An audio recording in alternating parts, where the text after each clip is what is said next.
I'm Bruce Dickey, and I'm here in Venice to tell you something about a new project with Concerto Palatino called Darkness into Light. We've all been through more than 2 years of pandemic.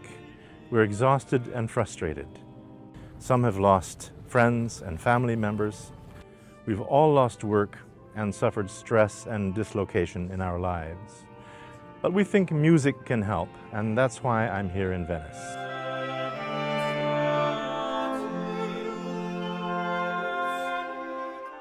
In 1575, Venice was struck by one of the greatest catastrophes in its history, a plague of unprecedented violence, killing 30% of the population in 2 years. Though our situation is very different, we think that linking our experience to the struggle of the Venetian populace can create a spiritual resonance. The Lazzaretto Vecchio was a mournful place to isolate plague victims, the world's first quarantine hospital. The Venetian plague doctor's mask was the original social distancing, with its long beak filled with herbs and other aromatics. There was even a kind of green pass, allowing the named persons, free of infection, to travel freely. The Venetians felt that the plague was an expression of the wrath of God visited on them for their sins. They hoped to placate God's wrath with a grandiose penitential gesture, vowing to build, at the peak of the plague, a huge church named for the Redeemer, Il Redentore, to which the Doge and his retinue would pay a visit to give thanks in each year that Venice remained free of pestilence.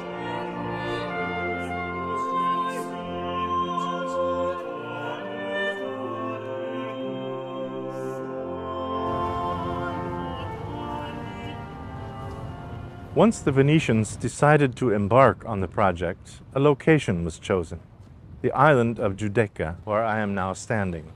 The architect of the church was to be the Venetian Andrea Palladio, widely considered to be one of the most influential figures in the history of architecture. Our program was devised together with musicologist David Bryant, longtime resident of Venice and expert on its music. In it, we offer a hypothetical sampling of music that might have been heard during the various phases of the Redentore project, from the conception and construction of the church to its dedication and to the celebrations in years following the end of the plague.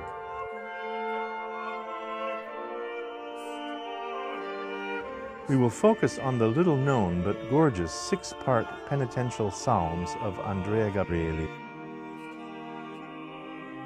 The foundation ceremony took place on May 3, 1577, on the Feast of the Cross. So the Doge, with his entourage, left by boat for the Giudecca, stopping first in the Church of the Cross, where the Patriarch of Venice celebrated Mass, and then processed along the island with the priests and singers of St. Mark's, to the place where the first stone was to be laid.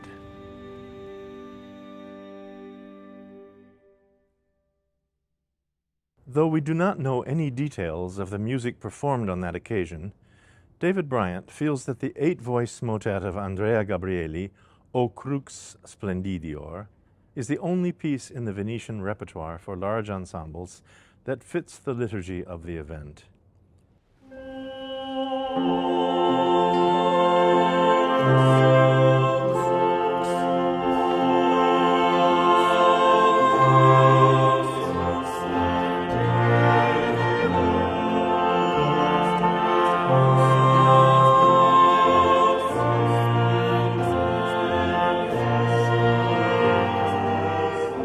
We make the link to our own time with a new composition commissioned from the renowned American composer Robert Keir, professor at the University of Oregon. His piece, entitled Vigil, Darkness into Light, will respond to the music of the two Gabrielis and the texts they set, But it will also create a conversation between an ensemble reflecting the theistic focus of 16th century Venice and a soloist expressing the secularism and dislocation of the present day in its attitude toward the pandemic. Once again, we are very much in need of your financial help in assembling these forces for the recording. Travel costs, hotels, fees for the musicians, and the commission for the new work, taken all together, present us with a challenge in the face of the reluctance of concert organizers to take on major productions in these uncertain times. Please be generous if you can.